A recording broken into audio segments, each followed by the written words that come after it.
Felicitous greetings, fellow fanatics. Welcome back, everyone. I'm Fanatic, and today I'm going to be taking a look at LEGO Super Mario. You may recall that I took a look at the starter set shortly after the game released. It's been about a year since then, and we've amassed quite a collection in that time frame. So today I want to take another look at the LEGO Mario system and see how well it holds up. With LEGO Super Mario, you'll be building a course with pieces that you can mix and match to create an adventure to run through. Once constructed, you'll be jumping on Goombas, collecting coins, and acquiring power-ups just as you would in an actual Mario game. As you can see here, we currently have quite a collection, with pretty much everything from Wave 1 and a little bit from Wave 2 as well. Right off the bat, I do have one complaint, and that is the timer. The game only gives you a minute to go through your course. There are ways to gain more time, but it's rather limited, and at most, we can have a timer of 2 minutes and 15 seconds total at the moment. That's hardly enough to get through all of this in one go, so we have to pick and choose how we want to try and score our points. For now, let's go ahead and do a brief overview of some of the individual mechanics within the game. The moderately sized sets, which I define as anything costing more than $10 but less than $50, tend to have one single gimmick that they focus on. For example, the Piranha Plant Power Slide focuses on a slide mechanic. The Desert Poke set, which you may recall from my review last year, you'll be knocking off the pieces of the living cactus with the hammer.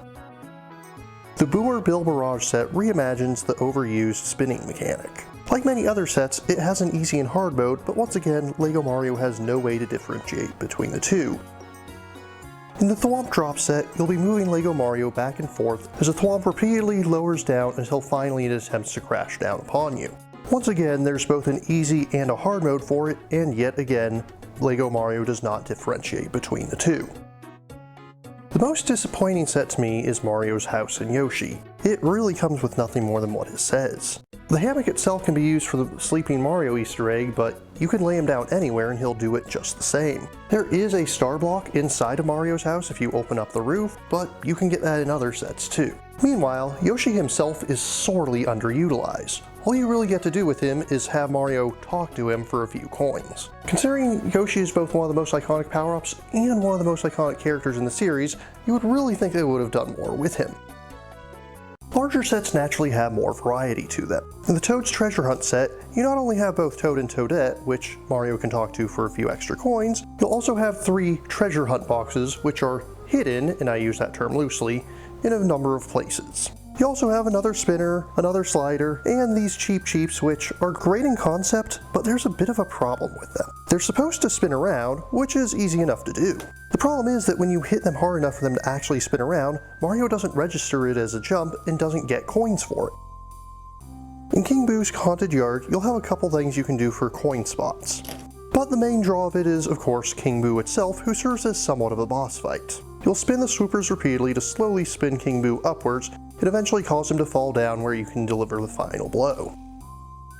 The Fortress set is probably one of my favorites.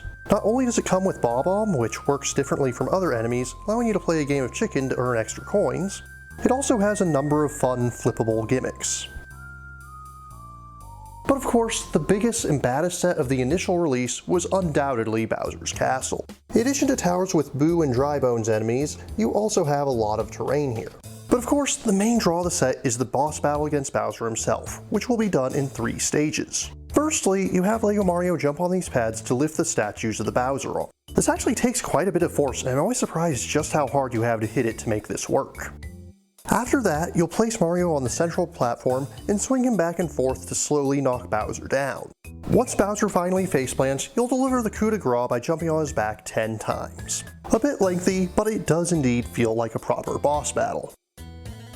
Every single set comes with at least one enemy figure. And then you have the enemy packs, which are just that, one enemy and a little bit of terrain to go with them. All of them do look rather nice. However, I am disappointed with how many of them are just things that you knock down and jump on top of. Some of them do take multiple hits, but you're still just jumping on them, which is a lot more interesting in an actual platformer. As for the character packs themselves, like I mentioned, they do come with a bit of terrain each, and they still look really nice. However, I do find them kind of underwhelming if I'm honest. They really don't add much, and if you're getting the larger sets, you're going to have more than enough enemies to play around with anyways. Also, I'm always against the concept of blind buys, even though in this case you can actually feel around to see what you're getting ahead of time. On the subject of the one-hit enemies, you will have a lot of Goombas if you end up collecting all the sets. While they do get rather repetitive, on the bright side, I'm glad that some of them have different faces from one another. This makes things look a little less monotonous, even when you've got a bunch of them. Mini-bosses are pretty one-note. They admittedly do look cool, but when you get down to it, Bowser Jr., Larry Koopa, and Thwomp all basically are defeated the same way. You just knock them down and then jump on them several times. Of course, it just wouldn't be a Mario game without power-ups. In the first wave of the game, they released 4 of them, each of which gives the player a new way to score coins. With the ever-present Fire Mario, you'll be able to flick him forward to shoot fireballs at enemies, weakening them so that you can defeat them more quickly. With Builder Mario, you'll be able to have him stomp on the ground to gain some extra coins. With the Propeller Hat power-up, you'll be able to have him rock back and forth as he descends to gain extra coins, but I find this one to be very finicky. And finally, with the Cat Suit, you can have him climb walls for extra coins. All in all, the system seems to hold up pretty well. It's a very unique concept, and LEGO's done a great job of capturing the feel of the Mario series.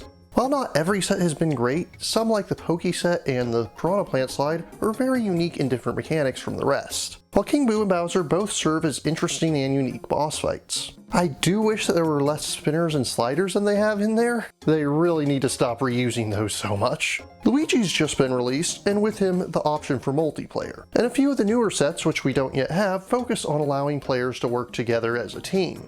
There's still no Peach in the game, surprisingly enough. Sorry Mario, but your princess is in another LEGO set. But I'm sure we'll see her soon enough. I'm quite eager to see where the line goes from here and what the future brings for it. In the meantime, just like last year, I'll be asking my nephew's opinions briefly. Welcome back, Kayden. What's your favorite gimmick so far? I like the big boss Bowser set because you get to slide him off. What set are you most disappointed with? The Toad one because her house is little, but Toad's house just goes boom. He has $1,000 and she has $1. And Mario can go right through that one, but Mario has to go into hers. Other than Princess Peach, what character do you most want to see added to the sets? Waluigi. What is your favorite enemy figure? The pufferfish. If you could have another video game made into Legos, what would it be? Pokemon. If you're interested in purchasing LEGO Super Mario or learning more, links are included in the description. But what about you? What do you think of LEGO Super Mario? What levels or characters do you want to see represented in future sets? If you have any questions, remarks, or opposing points of view, leave them in the comments down below. And please remember to like, share, subscribe, and ring that bell. Until next time, farewell, fellow fanatics.